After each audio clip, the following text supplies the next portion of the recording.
예수께서 눈을 들어 큰 무리가 자기에게로 오는 것을 보시고 빌립에게 이르시되 우리가 어디서 떡을 사서 이 사람들을 먹이겠느냐 하시니, 이렇게 말씀하심은 친히 어떻게 하실지를 아시고 빌립을 시험하고자 하심이라. 빌립이 대답하되 각 사람으로 조금씩 받게 할지라도 200데나리온의 떡이 부족하리이다.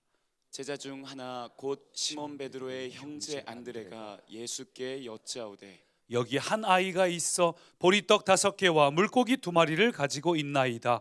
그러나 그것이 이 많은 사람에게 얼마나 되겠사옵나이까? 예수께서 이르시되 이 사람들로 앉게 하라 하시니 그곳에 잔디가 많은지라 사람들이 앉으니 수가 5,000명쯤 되더라. 함께요. 예수께서 떡을 가져 축사하신 후에 앉아 있는 자들에게 나눠 주시고 물고기도 그렇게 그들의 원대로 주시니라. 아멘. 우리 설 명절 잘 지내셨죠? 예, 어쩌면 오늘 예배 마친 후에 또 다른 곳으로 이동하셔야 될 분들도 있으실 텐데 우리 명절마다 참 고생이 많으십니다. 어떤 분들은 운전하시느라 고생하시기도 하고, 사실 오랜 시간 동안 가는 차에 앉아 있는 것만으로도 곤욕이지요.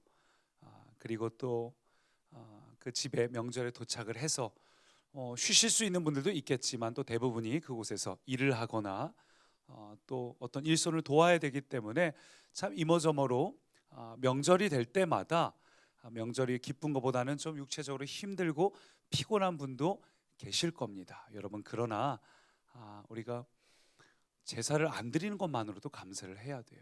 이 중에선 제사를 안 드리는 가정에 계신 분들도 있고, 또 어떤 분들은 아직도 제사를 드리는 어떤 그런 환경에 형편에 거하시는 분들도 있을 텐데, 우리 제사를 안 드리고 있는 분들은 당연히 감사를 해야 할 것이고, 아직 그 형편이 환경이 되지 않는 분들은 여러분 포기하지 말고 기도하시기 바랍니다.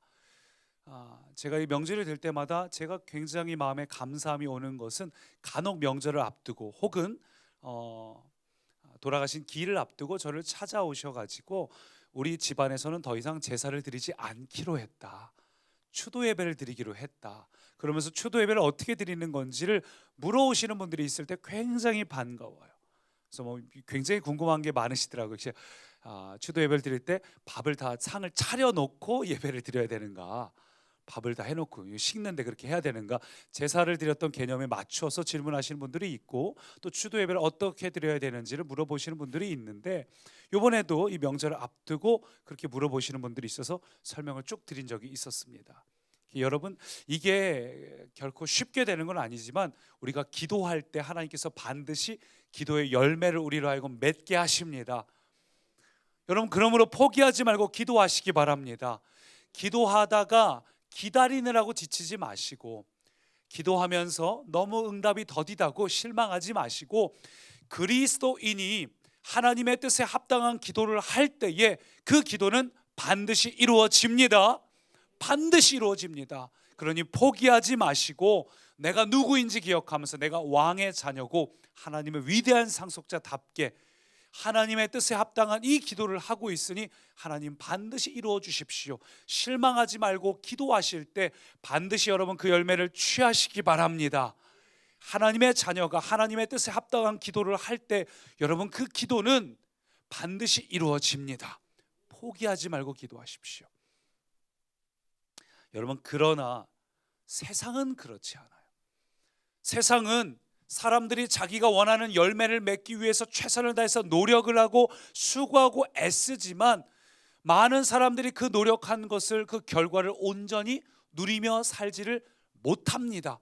그 이유를 창세기 3장은 이야기하고 있는데, 죄를 지어서 하나님을 떠난 인간이 그 다음에 성경은 보면 뭐라고 말하냐면, 사람이 이제는 땀 흘려 수고를 해야지만 땅이 열매를 내는데, 그것도 그냥 내는 것이 아니라 땅이 가시와 엉겅퀴를 낸다고 성경은 말하고 있어요.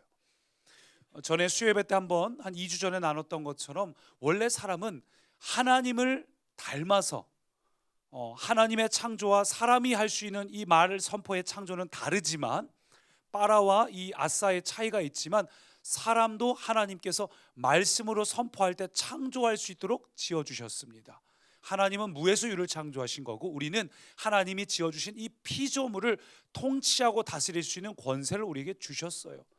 근데 하나님의 영이 떠남으로써 더 이상 우리가 창조로 결과를 얻는 것이 아니라 하나님의 영이 떠난 사람은 땀 흘려 노동을 해야지만, 노력을 해야지만 땅이 그 열매를 비로소 내는데, 그것도 노력한 것을 100% 얻을 수 있는 것이 아니라 땅이 가시와 엉겅퀴를 낸다.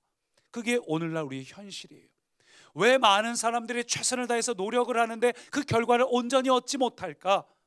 오늘 말씀 제목이 새로운 축복의 열매인데, 많은 사람이 최선을 다하지만 왜 그 열매를 다 얻지 못할까? 그게 사람의 한계, 하나님을 떠난 죄인의 한계가 바로 이것이라고 성경은 이야기를 하고 있습니다. 이상히 여길 것이 아니라 이게 죄의 결과구나. 여러분, 그런데 예수님께서 이 땅에 오심으로 그 모든 죄와 저주로부터 우리를 해방시키셨습니다. 우리의 모든 죄와 저주로부터 우리를 끊으셨습니다.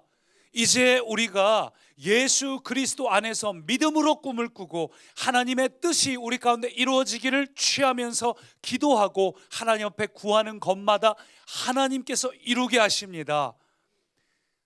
우리가 다시 한번 창세기 때처럼 우리가 믿음으로 선포하는 것마다 하나님께서 나타나도록, 이루어지도록 하나님께서 일하십니다. 그것을 해결하기 위해서 예수님께서 이 땅에 오셨다는 거예요. 우리 힘으로는 열매를 맺을 수 없지만 예수님께서 이 땅에 오심으로 우리는 이제 열매 맺는 인생이 되었습니다. 요한복음 10장 10절을 보니까 주님이 이 땅에 오신 것은 우리에게 생명을 주시려 하실 뿐만 아니라 그 생명이 풍성하도록, 여러분, 우리 인생이 부족하고 모자란 인생이 아니라 우리의 삶에 풍성한 열매가 넘치게 하기 위해서 예수님께서 오셨습니다. 믿으십니까? 여러분, 이걸 믿음으로 취하시기 바랍니다. 이제는 우리가 풍성한 열매를 맺을 수 있는 존재가 되었습니다. 그래서 에베소서 3장 20절은 하나님이 우리를 향한 그 축복이, 하나님의 복이 내가 생각한 그 기대 그 이상이라고 이야기를 하고 있어요. 에베소서 3장 말씀을 같이 읽습니다.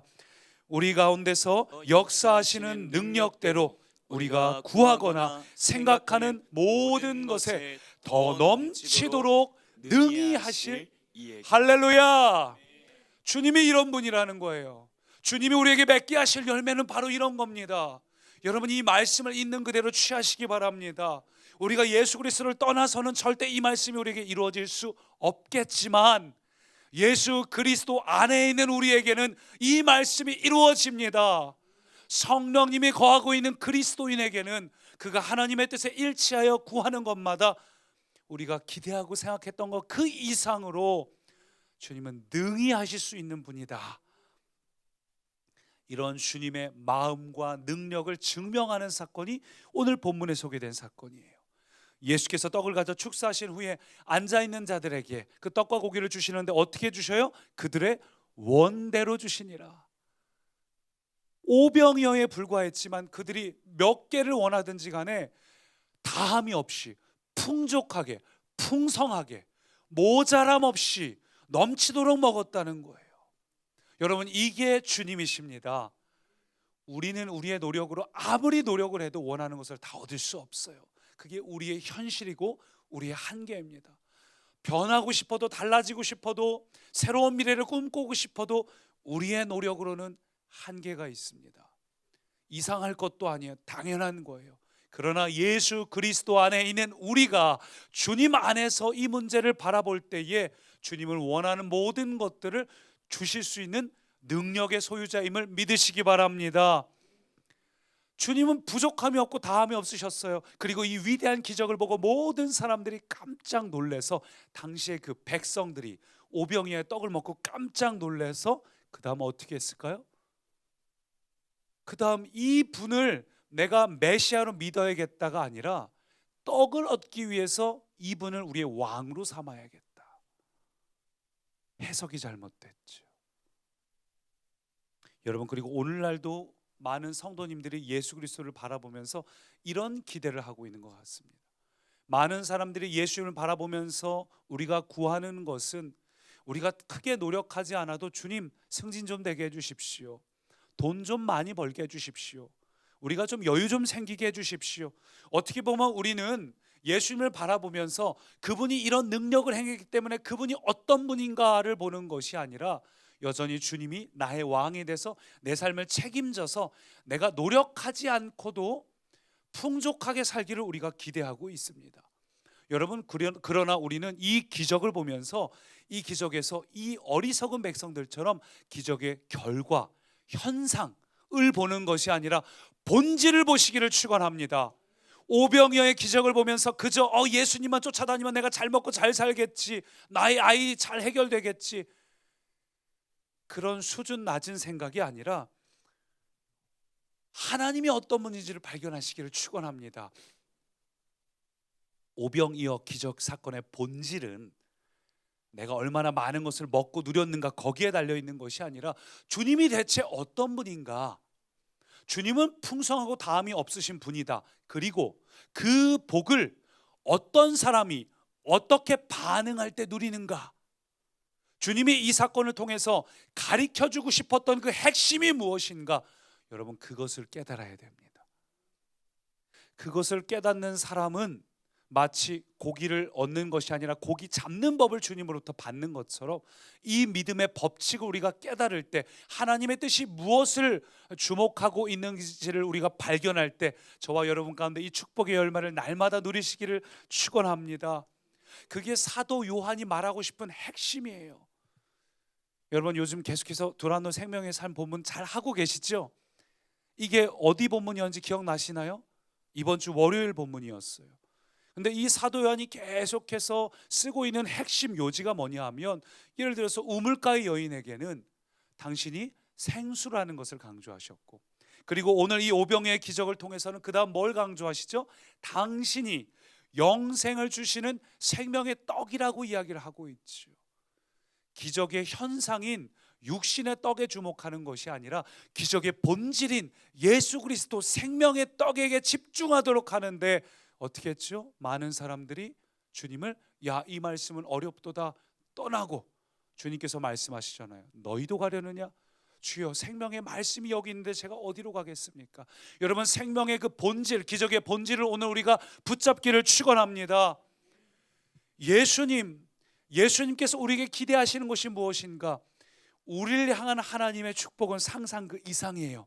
그러나 주님께서 이 땅에 오신 건 단지 우리의 육적인 필요를 채워주시기 위해서 오신 것이 아니라 내 안에 예수 그리스도를 채우시기 위해서 오셨음을 믿으시기 바랍니다. 주님이 우리에게 주시고자 하는 복은 단순히 육적인 복이 아니라 새로운 축복이에요. 새로운 축복. 여러분, 오늘 우리가 이 말씀을 통해서 하나님이 우리에게 주시고자 하는 새로운 축복이 무엇인가, 어떻게 할 때 우리가 그 새로운 축복을 누릴 수 있는가, 우리가 기억할 첫 번째, 한번 따라 하시죠. 나의 계산 대신 주의 사랑으로 시작된다. 나의 계산 대신 주의 사랑으로 시작된다. 어떻게 하면 축복의 열매를 맺을 수 있는가? 그 첫 번째는 나의 계산이 아니라 주님의 사랑이라는 겁니다. 5절 6절을 같이 읽습니다. 예수께서 눈을 들어 큰 무리가 자기에게로 오는 것을 보시고 빌립에게 이르시되 우리가 어디서 떡을 사서 이 사람들을 먹이겠느냐 하시니, 이렇게 말씀하심은 친히 어떻게 하실지를 아시고 빌립을 시험하고자 하심이라. 빌립에게 어디서 이 떡을 사서 먹이겠느냐 말씀하셨는데 그게 아시고서 질문하셨다는 거예요. 우리말 성경으로 보면 이렇게 돼 있어요. 예수님께서 빌립이 어떻게 하나 보시려고 질문하셨고, 사실 자기가 하실 일들은 미리 알고 계셨다. 그러니까 주님은 이미 머릿속에 계획이 있으셔요. 능력의 주님 보기에는 이게 아무 일도 아닙니다. 우리가 보기에 문제일 뿐이지 예수님께는 아무 문제도 아닙니다. 그래서 우리는 문제를 집중하고 주목하고 묵상할 것이 아니라 예수님을 주목하고 묵상하시기를 축원합니다. 주님에겐 이미 길이 있어요. 주님은 이미 알고 계셔요. 오병이어를 이거 어떻게 할래? 하고 빌립에게 물어볼 때 빌립이 어떻게 반응할지도 아셨고, 그러나 주님은 이 문제는 계산해서 해결될 일이 아니라는 걸 주님은 알고 계셨어요. 그러면 주님이 왜 빌립에게 질문하셨을까요? 빌립에게 이렇게 질문하신 주님의 의도가 뭘까요? 빌립을 사람들 앞에서 망신 주려고? 결코 주님은 그런 분이 아니에요. 주님은 인격적인 분입니다. 왜 주님께서 이렇게 말씀하셨을까? 여기서 시험하다는 것은 훈련하다는 의미입니다. 그러니까 주님이 이 일을 통해서 빌립에게 깊은 깨우침을 주시기 위해서 의도적으로 빌립에게 질문하셨어요. 근데 빌립이 예수님께 이 얘기를 딱 듣고 나자 바로 계산을 합니다. 빌립이 대답하되 각 사람으로 조금씩 받게 할지라도 200데나리온의 떡이 부족합니다. 200데나리온이면 굉장한 고액이에요. 그러니까 이 질문을 봤을 때 주님께서 빌립에게 질문하신 이유가 주님이 무슨 현실 감각이 없어서 실제로 얼마가 필요한지 물어보기 위해서가 아니라 이거 보면서 주님은 이과가 아니라 문과인가 보다, 다행이다, 나도 주님이랑 같은 과네, 이런 생각을 하실 게 아니라 여러분, 주님께서 이렇게 질문하신 이유는 새로운 축복의 열매는 결코 계산이 아니라 오직 뭘로 이루어진다? 주님의 사랑으로 이루어진다는 걸 깨닫게 하려고요. 여러분, 왜 그러냐면 많은 사람들이 빌립처럼 계산을 해요. 그런데 주님의 사랑이 사실은 기적을 일으킵니다. 오늘 얘기를 좀 더 하기 위해서 우리가 마태복음과 마가복음으로 보면은 이 오병이어의 기적을 주님께서 일으키신 배경이 등장을 하는데 그 배경을 한번 보실까요? 마가복음 6장 보니까 예수께서 나오사 큰 무리를 보시고 함께요, 그 목자 없는 양 같음으로 인하여 불쌍히 여기사 이에 여러 가지로 가르치시더라. 오병이어의 기적을 일으킨 그 배경은 이미 주님을 찾아온 그 백성들을 보면서 그 백성들을 불쌍히 여겼기 때문이에요. 그 백성들이 굶주린 것도 불쌍히 여기셨고 또한 목자 없는 양 같은 그들의 삶을 불쌍히 여기셨어요. 그래서 그들에게 여러 가지를 가르치셨습니다. 뭘 가르치셨을까요? 그냥 단지 육적인 필요를 채우는 것 가르침이요? 아니요. 이제 너희들에게 메시아인 내가 왔다. 하나님의 나라가 너에게 임했다. 너희가 그것을 믿음으로 취하는 사람은 더 이상 문제로 인해서 괴로워할 필요가 없다. 여러분, 사실 이들은 예수님을 그들의 왕으로 삼을 것이 아니라 예수님을 그들의 주인으로 받아들였다면 그들은 매일매일 두려움과 걱정에서 살 필요가 없었을 텐데 예수님께서 그들을 불쌍히 여기셨어요. 뭘 불쌍히 여기셨다고요? 목자 없는 양 같았다. 다시 말해서 그들은 양이에요. 목자가 없는 양은 언제 어떻게 공격당할지 몰라요. 목자가 없는 양은 스스로를 책임질 수가 없습니다. 스스로 책임질 수 없는 존재가 스스로를 책임지느라고 아둥바둥 살고 있는 우리 연약한 인생을 보면서 불쌍히 여기셨다는 거예요. 노력을 하지만 열매를 얻을 수 없어요. 명절날 명절에 가지 않는 사람들이 점점 많아지고 있다고 하지요. 삶이 취업이 돼야지, 직장에서 승진이 돼야지, 여러 가지로 불편하니까 가지 못하는 이들이 있다고 하지요.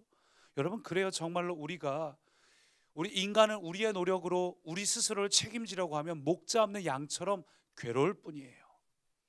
그래서 오늘 우리가 해야 될 일이 무엇입니까? 예수님께서 우리 목자 되심을 믿음으로 취하시기 바랍니다. 예수님께서 나의 목자가 되시는구나. 주님은 목자 없는 양 같은 그들을 불쌍히 여기셔서 주님께서 나는 선한 목자라고 말씀하셨습니다. 나는 사꾼 목자가 아니라 선한 목자다. 실제로 양을 위하여 당신의 목숨을 주시기까지 하셨어요. 오늘 목자 되신 예수 그리스도를 붙잡는 우리는 반드시 승리합니다. 반드시 이 문제로부터 우리는 해결받을 수 있습니다. 그 주님의 그 사랑으로부터 오병이어가 시작됐다는 거예요. 여러분, 그렇습니다. 새로운 축복의 열매는 뭘로부터 시작된다고요? 주님의 사랑으로부터 시작되는 거구나. 주님이 우리의 뭔가 노력을 보시고 기적을 행하신 것이 아니라 처음부터 우리를 불쌍히 여기시는 그 사랑으로부터 우리의 모든 기적이 시작이 되었습니다. 여러분, 계산으로 시작되는 것이 아니라 사랑으로 시작되는 거예요. 오늘날 많은 사람들이 빌립처럼 계산을 해요. 내가 왜 하나님의 사랑을 못 받을까? 사실은 주님이 우리를 사랑하고 있다고 이미 성경은 이야기하고 있는데 우리는 그것을 등진 채, 외면한 채, 그리고 주님의 사랑을 신뢰하지 못한 채, 그래서 내 혼자 계산기를 두드려 보고 있어요. 내가 얼마나 많이 기도하면, 내가 얼마나 많이 헌신하면 내가 하나님 앞에 뭔가를 더 해야지 하나님이 내게 복을 주시려나? 여러분, 그런 계산 전혀 할 필요 없습니다. 성경은 이야기합니다. 자기 아들도 아끼지 않는 하나님께서 어찌하여 우리에게 좋은 것을 주시지 않겠느냐. 여러분, 우리의 계산이 아니라 주님의 사랑을 주목하시기 바랍니다. 하나님은 우리를 너무나 사랑하셔서 독생자를 주기까지 우리를 사랑하신 분이에요. 하나님은 우리를 어떤 잣대를 갖다 대고서 너 여기까지 했으니까 통과, 아니다, 이렇게 얘기하시는 분이 아니라, 노력으로 되는 분이 아니라, 어떤 사람이라도 십자가에 매달렸던 그 강도까지도 주님 앞에 겸손하게 주님 앞에 자신이 죄인임을 선포하고 주님 앞에 엎드리는 자에게는 누구나 기준을 대지 않고 잣대를 대지 않고 동일하게 사랑하시는 분이세요. 이 주님의 사랑 때문에 우리를 축복하시는 것임을 믿으시기 바랍니다. 그런데도 많은 사람들이 자기의 인생의 한계 앞에서, 절박 앞에서 지금도 빌립처럼 계산기를 두드리고 있어요. 많은 사람들이 어떻게 하면 내가 이 문제로부터 빠져나갈까? 어떻게 하면 이 문제로부터 해결될까? 어떻게 하면 내가 뭔가를 얻어낼까? 계산을 두드리고 있어요. 그러나 여러분 기억하십시오. 계산기를 두드리면 두드릴수록 빌립처럼 부정적인 현실만 보입니다. 우리가 주님께 주목을 해야지 계산기를 두드린다는 걸 결국 현실을 보는 거죠. 빌립처럼 이렇게 보고 저렇게 봐도 현실의 문제 앞에서 아둥바둥 쳐봐도 빠져나갈 곳을 아무리 계산해도 여러분 빌립처럼 결국은 부정적인 현실, 비참한 현실, 한계가 얼마나 장애물이 높은지를 결국은 다시금 되새길 뿐이에요. 그래서 어떤 분들은 너무 계산기를 두드리다 보니까 아예 기도하기도 포기하신 분들이 있어요. 이 문제는 주님도 해결 안 될 것 같아. 이게 지금 몇 번째 반복하는 거야. 나는 얘 포기했어. 나는 이 상황 포기했어. 그런 분들 있지 않습니까? 반복되는 나의 과거 앞에서 그 축적된 경험 때문에, 그 계산 때문에 아예 주님 앞에 기도하기도 포기하지 않으시나요? 기도해봤자 이건 희망 고문이야. 여러분, 그 어리석은 믿음, 계산 전부 버리시기 바랍니다. 계산을 두드리지 마십시오. 혹은 어떤 분은 나름대로 신앙적인 계산을 두드리는 사람이 있어요. 계산을 두드리면서 내가 이걸 누리지 못하는 건 내가 헌신을 못해서 그런 것 같아. 헌신해야 되나? 그런 식의 헌신은 거래예요. 자발적인 헌신이 있기를 바랍니다. 내가 주님 앞에 이걸 해야 되나? 저걸 해야 되나? 기도를 적게 해서 그런가 보다. 금식을 못해서 그런가 보다. 계산을 두드리면서 하나님의 사랑을 못 받는 이유가 이것 때문일까 저것 때문일까? 여러분, 그거는 행함으로써 얻으려고 하는 모습이에요. 우리가 오늘 취해야 될 것은 주님이 나를 사랑하신다는 이 사실에서 출발하시기 바랍니다. 주님이 나를 사랑하신다는 사실을 믿는 사람은 두렵지 않아요. 주님이 원하시는 그때를 기다릴 수 있어요. 문제는 주님이 날 사랑하셔서 이 일을 행하신다는 생각을 못할 때, 그래서 내 노력으로 두드리거나 내 방법으로 이 문제를 해결하려고 할 때 그런 사람에게 이 문제가 부담이 되는 거지, 예수 그리스도께서 나를 사랑한다는 사실을 믿으시는 분들은 더 이상 문제가 문제되지 않습니다. 여러분, 예수님께서 여러분을 정말 사랑하십니다. 정말 사랑하셔요. 독생자를 주시기까지 사랑하셔요. 오늘 오병이어의 기적처럼 오병이어의 기적을 누렸던 그 사람들이 뭐가 잘나서 이루어진 것이 아니라 그저 그들을 불쌍히 여기셨던 주님의 사랑 때문임을 믿으시기 바랍니다. 여러분, 뭘 해서 얻는 게 아니라 주님이 이미 우리를 사랑하십니다. 주님이 이미 우리를 불쌍히 여기십니다. 우리는 이미 그 사랑을 받고 있습니다. 새로운 축복의 열매는 내 노력이나 내가 뭔가를 해서 얻는 것이 아니라 이미 주님이 우리를 사랑하고 계신다는 그 사실을 믿는 자가 주님이 원하시는 그때에 누릴 수가 있습니다. 안 누린다고 계산기를 두드리면서 내가 노력을 안 해서 그런가 보다, 혹은 틀렸나 보다, 혹은 시험 들고 하나님 앞에 서운하다고 말할 것이 아니라 내가 뭘 안 해서 안 되는 건 당연하지, 기도를 안 했으니까 그건 당연하지, 이런 더 이상 어리석은 생각을 하는 것이 아니라 주님은 그 어떤 조건이나 노력과도 관계없이 그냥 우리를 사랑하셔요. 그냥 우리를 긍휼히 여기셔요. 우리가 그 복을 누릴 수 있는 유일한 방법은 목자 없는 양같이 우리를 불쌍히 여기신 그 주님 앞에 주님을 우리의 목자로 삼고 나아갈 때 여러분 그 복을 누리시기를 축원합니다. 이제 다시 본문으로 돌아가서 예수님께서 빌립에게 질문했던 장면 한번 보십시오. 요한복음 6장 5절 보니까 이렇게 말해요. 같이 있습니다. 예수께서 눈을 들어 큰 무리가 자기에게로 오는 것을 보시고 빌립에게 이르시되 우리가 어디서 떡을 사서 이 사람들을 먹이겠느냐 하시니. 자, 빌립에게 뭘 질문하셨어요? 어디서라고 질문했지? 빌립에게 얼마나 많은 돈이 필요한지 계산해 보라 하신 겁니까? 아니에요. 어디서예요? 주님이 빌립에게 질문하셨을 때 주님이 원하셨던 답은 돈 계산이 아니었습니다. 어디서? 주님은 빌립에게 이런 대답을 듣기를 원하셨어요. 주님, 왜 떡을 사서 먹입니까? 주님이 여기 계시잖아요. 오늘날 많은 그리스도인들이 빌립처럼 바로 앞에 주님이 있는데도 여전히 계산하고 있어요. 주님이 없는 것처럼. 이 문제를 해결할 수 있을까?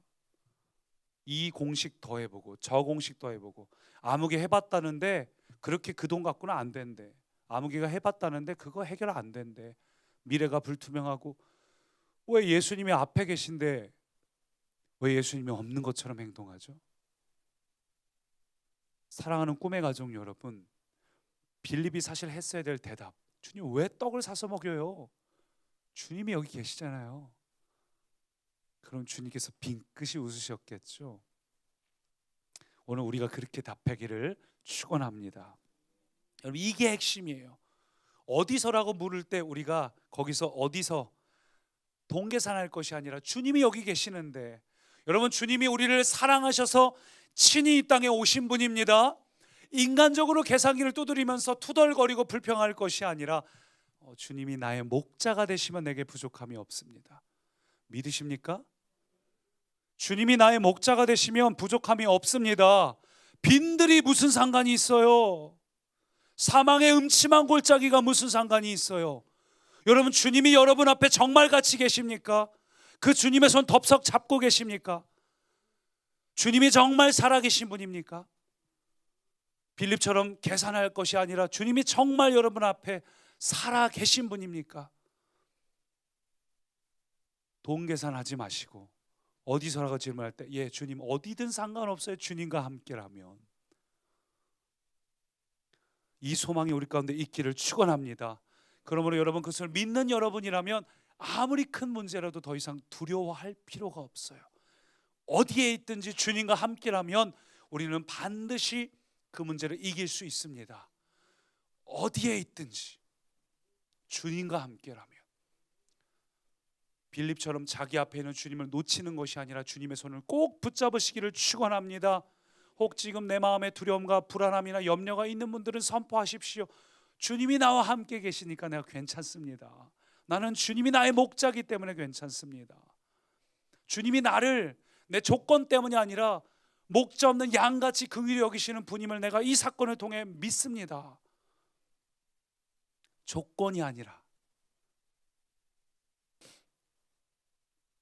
그래서 하나님의 계산법과 우리의 계산법은 너무 달라요. 셀윈 슈즈가 이 하나님의 계산법이라는 책에서 이렇게 말했어요.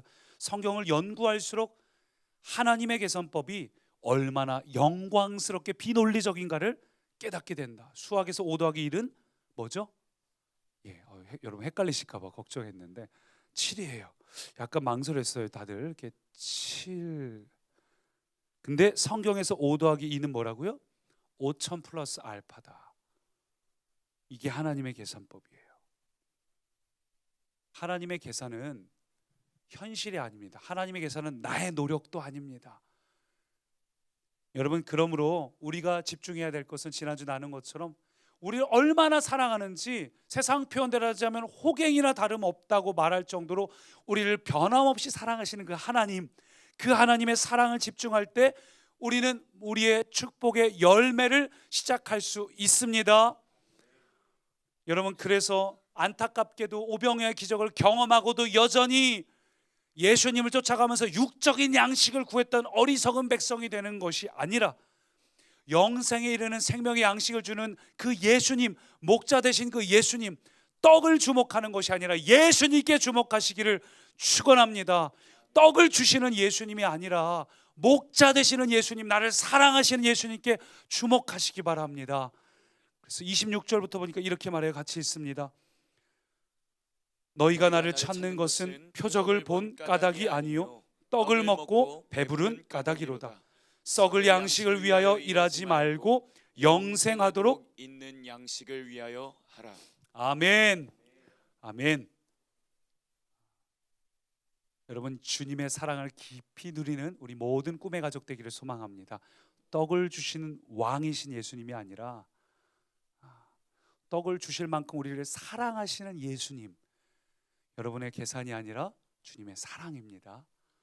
첫 번째가 뭐라고요? 나의 계산이 아니라 주의 사랑에서 시작된다는 것이고, 두 번째 한번 따라 하실까요? 나의 계획 대신 주의 능력으로 완성된다. 나의 계획 대신 주의 능력으로 완성된다.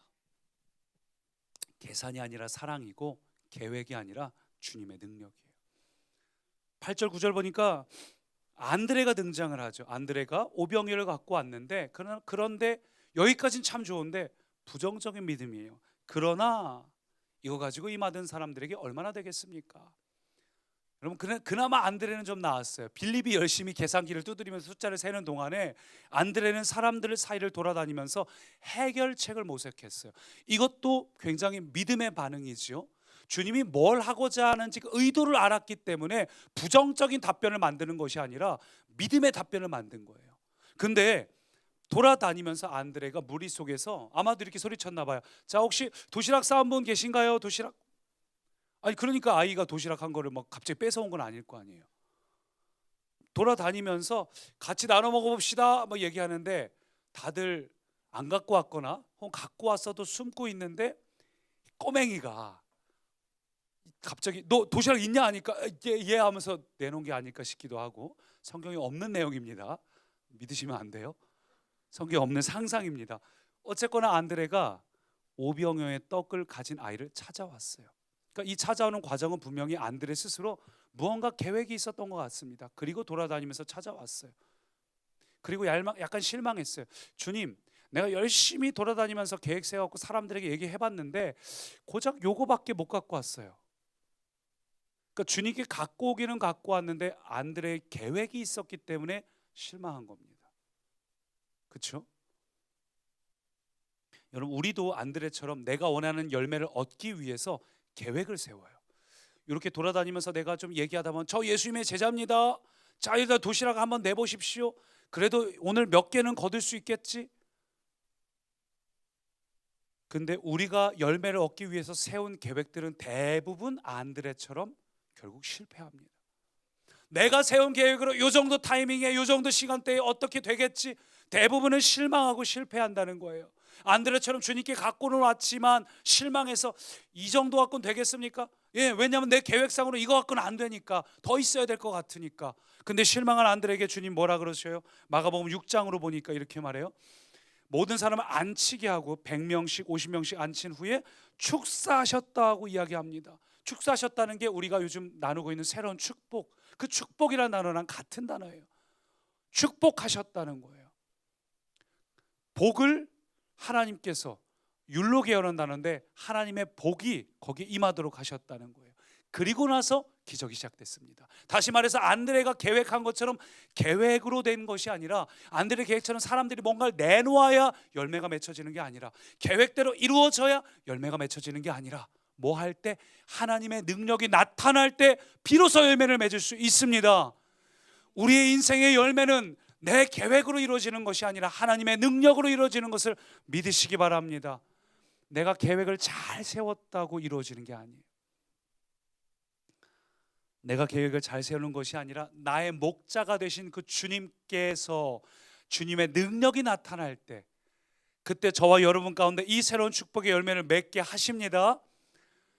그래서 41절 뒷부분을 보니까 이렇게 말해요. 같이 읽습니다. 떡을 떼어 제자들에게 주어 사람들에게 나누어 주게 하시고 또 물고기 2마리도 모든 사람들에게 나누시매. 자, 여기서 여러분 왜 예수님께서 제자들에게 나눠주라고 하셨을까요? 제자들로 하여금 나눠주면서 자기들이 직접 경험하는 거예요. 내 계획들은 이거 갖고 여기 있는 사람 어떻게 나눠주라는 거야? 근데 나눠주는데 마치 멈추지 않는 기름그릇처럼 계속 있는 것을 제자들로 하여금 느끼게 하시는 겁니다. 제자들이 그 기적의 가장 현장의 그 일선에서 그 기적을 경험하면서 그들의 믿음이 깨닫기를, 내 계획으로 되는 것이 아니라 주님의 능력으로 되는 거구나, 가장 깨닫도록 직접 나눠주게 하셨어요. 여러분, 그래요. 때로는 우리가 우리 인생 살면서 인생이 내 계획대로 흘러가지 않을 때, 내가 원하는 타이밍 이쯤에서 주님이 이걸 해주셔야 되는데, 이쯤에서 주님이 이걸 해주셔야 되는데 그게 안 될 때 우리는 불안하고 때로는 하나님을 원망하고 하나님 앞에서 실족하는 사람들도 있습니다. 그러나 여러분, 절대로 실망하지 마십시오. 실족하지 마십시오. 하나님을 신뢰하시기 바랍니다. 우리가 보기에는 우리의 계획이 실패한 것처럼 보일지라도, 그러나 주님께서 일하시면 나의 실패에서 주님의 축복이 시작됩니다. 나의 실망과 좌절에서 하나님의 능력이 나타납니다. 그러니 내가 자꾸 절벽으로 몰아간다고 해서 낙심하지 마시고, 그럴 때일수록 목자 되신 주님의 능력을 기대하시기 바랍니다. 실망할 필요가 없어요. 나를 사랑하시는 주님이 계시고 주님은 능력이 있으신 분이기 때문에 여러분 계획대로 안 된다고 해서 걱정할 필요 없어요. 그 걱정과 근심이 여러분 가시던 불이 돼서 열매 맺지 못하게 만듭니다. 좋은 땅이 되시기를 축원합니다. 종교개혁가 루터가 이렇게 말했어요. 실패가, 같이 읽을까요? 실패가 끝이 아니고 포기하는 것이 끝이다. 아멘. 실패가 끝이 아니에요. 믿음 없음이 끝이에요. 여러분, 계획들을 보면서 내 계획대로 안 된다고 포기하고, 안 되는구나, 내가 못났으니까, 내가 뭘 못했으니까 계산기 두드리고 나의 계획으로 접는 것은 겸손이 아니라 불신입니다. 믿음으로 반응하시기를 축원합니다. 오늘 말씀을 보니까 말씀이 이렇게 시작이 되죠. 얼마나 되겠사옵나이까, 그 빌립의 의문으로 오늘 오병이어의 기적의 사건 본문이 시작이 돼서 마지막은 어떻게 마무리돼요? 원하는 대로 주었다는 축복으로 마무리되고 있습니다. 사랑하는 꿈의 가족 여러분, 주님은 이런 분이에요. 여러분, 우리가 주님을 향해서 오해해서 주님이 우리와 밀당하시고 네가 뭔가 해야지 내가 주겠다고 거래하시는 분이 아님을 깨달으시기 바랍니다.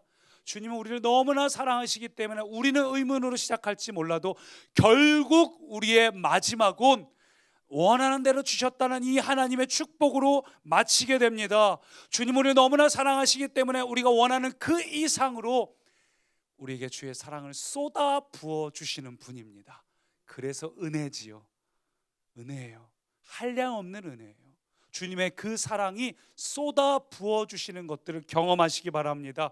우리가 정말 새로운 축복의 열매를 원하신다면 나의 계산이 아니라 주님의 사랑으로 이루어지는구나, 나의 계획대로 되는 것이 아니라 주의 능력으로 이루어지는구나, 이 사실을 믿으시기 바랍니다. 목자 없는 양같이 불쌍히 여기셨던 그 주님을 바라보면서 우리가 할 일은 주의 음성을 듣고 거기에 반응하는 거예요. 순종하시기 바랍니다. 그렇게 할 때 저와 여러분이 모두 새로운 축복의 열매를 맺는 주인공 되시기를 축원합니다. 한 가지 기억할 게 있어요. 이 오병이어의 기적이 한 아이의 도시락으로 시작됐죠. 만약 그 도시락이 그 아이의 손에 그대로 움켜진 채로 있었다면 그 아이의 배를 만족시켰을지 모르겠어요. 그러나 이것이 주님의 손에 올려졌을 때는 모두를 만족시켰어요. 오늘 오병이어 사건의 가장 큰 주인공이 누굽니까? 예수님을 제외하고 가장 큰 기쁨을 누렸던 주인공이 누굽니까? 이 아이가 아니겠습니까? 나의 삶을 주님께 드려서 주님께 쓰임받는 기쁨을 누린 이 아이가 아니겠습니까? 저는 저와 여러분이 오병이어의 기적의 주인공이 되시기를 축원합니다. 여러분이 갖고 있는 것들이 여러분 스스로만 갖고 있어서 여러분 스스로를 만족해 하고 여러분의 가족을 만족해 할지 모르겠지만 주님께서 주시는 음성에 반응하여서 주님의 손에 올려드릴 때 나의 만족뿐만 아니라 모두에게 무엇보다 주님께 쓰임받는 가장 큰 기쁨, 믿음의 모험을 하시기 바랍니다. 새로운 축복의 열매는 나의 계산이 아니라 주님의 사랑으로 시작되고 나의 계획이 아니라 주님의 능력으로 완성이 됩니다. 여러분, 그 주님을 집중하시면서 오늘 주님 나를 사랑하시는 그 사랑을 내가 믿음으로 취합니다. 내가 그 주님의 사랑에서 모든 것을 시작합니다. 우리 그렇게 함께 합심으로 기도하겠습니다.